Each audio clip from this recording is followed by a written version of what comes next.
Hi, today I'm on practice clouds. I'm not very good at clouds, and so it's a good day to practice.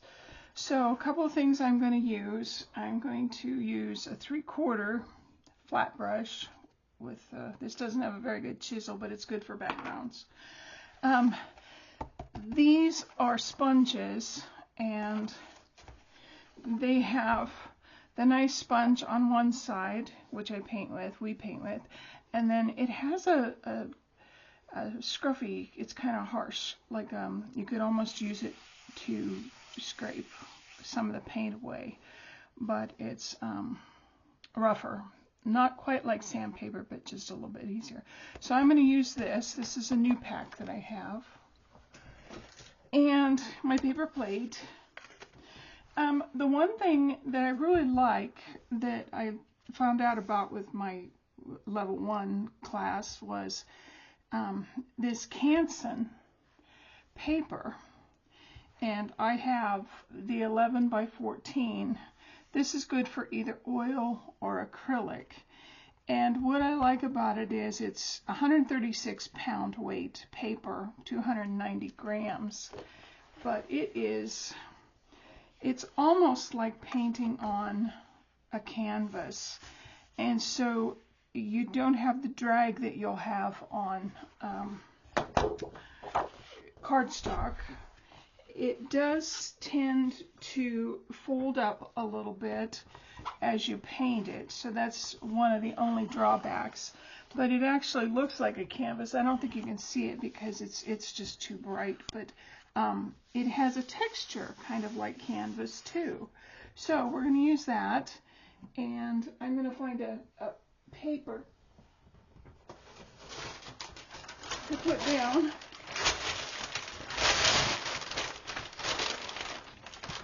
So I don't make a real mess of my nice top.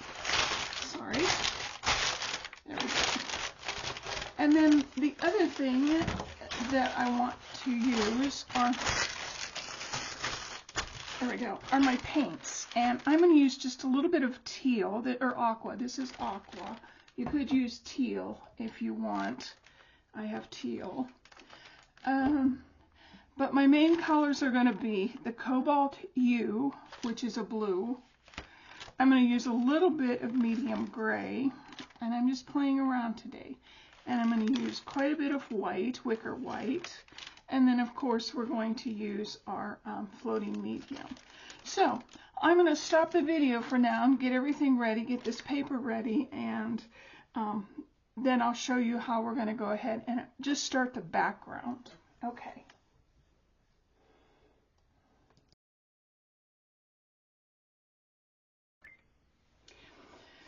Okay, so I've gotten my paint laid out. I have the Cobalt U, the Wicker White, the teal, and the medium gray, and then I put my floating medium in the middle, and I'm just going to tap that so that they all kind of flatten out a little bit.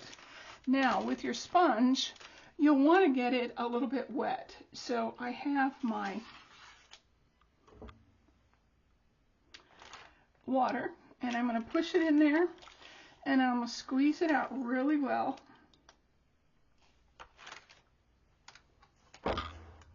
And before I start to paint, I'm actually going to take a paper towel and kind of press that onto that a little bit to get more water out.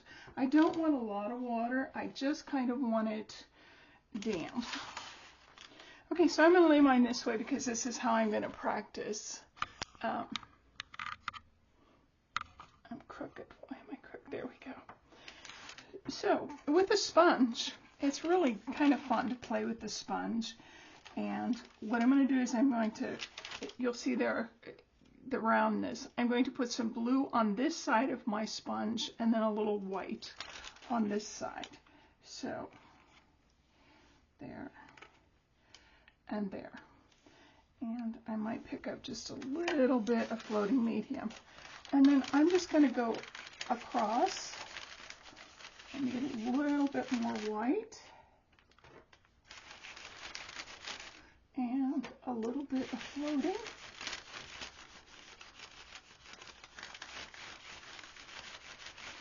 And this is really kind of cool because you will get different values, so you can see. The one thing you do want to remember is at the top, it should be just a little bit lighter because that's farther away, or closer to you, I'm sorry. And then as we get to the bottom, we're going to make it darker. I am, because it's going to be closer to my horizon. So I'm going to pick up some more blue. And that's quite dark. So I'm going to do some more white.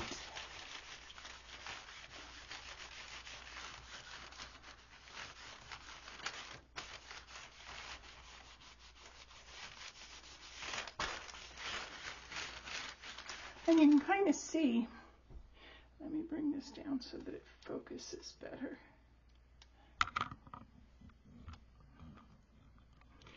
You can kind of see it has got some value to it. There's some dark places, there are some light places.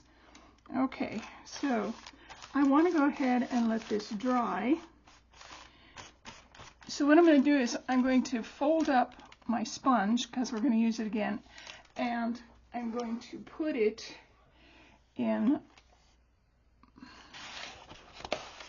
one side of my water bowl, just to keep it wet, just to keep it moist, because once it dries out, then it will it won't work anymore. You'll have to get a new one. So we're going to keep it soft, and I will be back in just a little bit once that is dry, and then we will practice clouds today.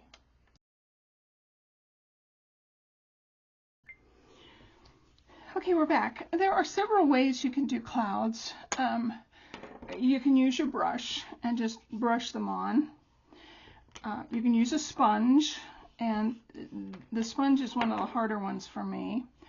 Or you can use the Scruffy brush. And so the first one I'm going to work on, I'm going to practice on, is just doing sponge clouds. And so my paper is dry, and I'm going to pick up just a little bit of white and a tad of gray. You can kind of see I don't have much gray, just a very little bit of gray. And then what I'm going to do is I'm going to be working like this and backwards. So my movement is going to be from left to right and from right to left. Now you can also use your finger to push the sides up, depending on how you want to do this. I might put just a little bit of blue, just a little bit of blue. Okay, so I'm going to start from left and work right. So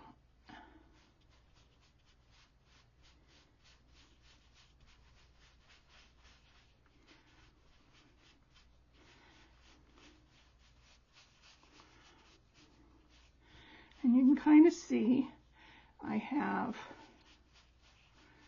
some dark in there. I have some light. And I continue to just kind of make kind of semicircles, and I soften them a bit.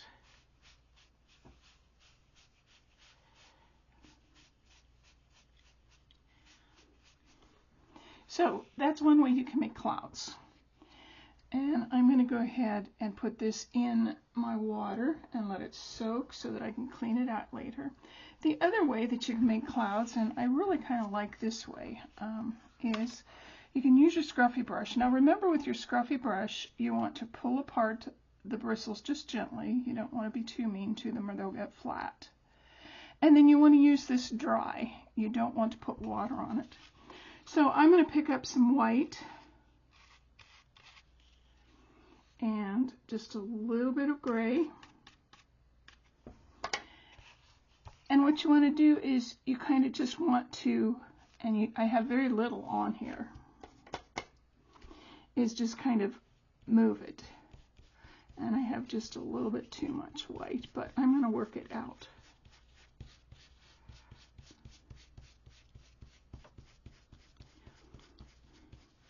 And I'm going in circles. And I might get just a little bit of gray.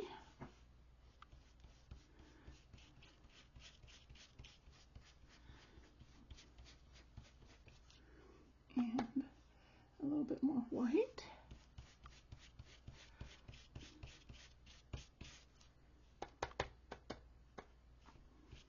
Too much white, gotta work it out.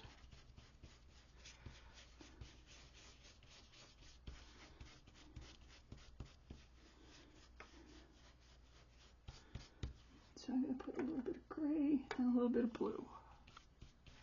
Too much gray. See, this is why I'm practicing today, because I tend to get a little heavy-handed with some of my paint. And this is just,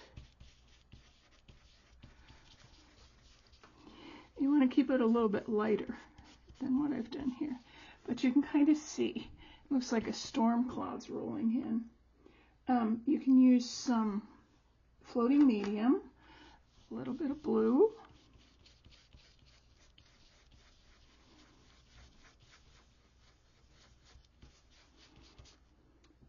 a little bit more white and gray,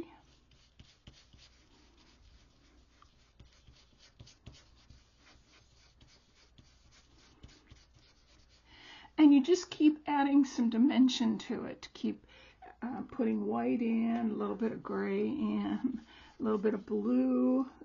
You could try a little bit of teal. I don't know how the teal will do for clouds. Not so great. I don't like teal. It's okay. And I'm going to get just a little bit more color here.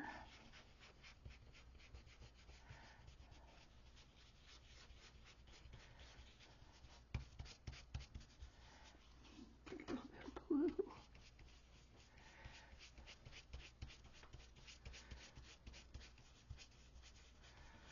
A little bit of white. You can see I do a lot of circles, but I also kind of go back and forth depending on what I want my cloud to look like. And you can see it's kind of looking nice. It's getting really good. I'm going to put a lot of white here.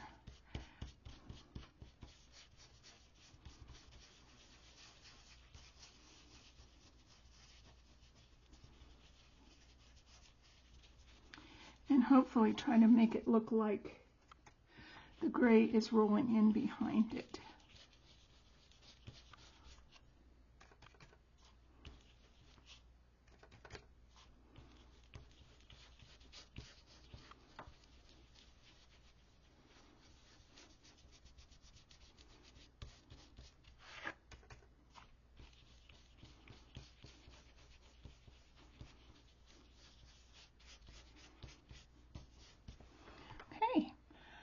So that's the two ways that we can do clouds. I hope you've enjoyed this. I'm going to keep practicing. This is just going to be nothing but clouds, and I may, sometimes what I'll do is I will go ahead and recover this with blue and then start again. You don't have to waste a lot of paper. You can also turn it on the other side and paint on there, but you can kind of see how my edges are starting to curl up because it got wet, and a canvas won't do that, but this is just really nice to practice on if you're trying to get a feel for what a canvas will feel like. And it's a lot cheaper than a canvas. Okay, I hope you've enjoyed this. I hope you join me next time when we do other things practicing. Bye-bye.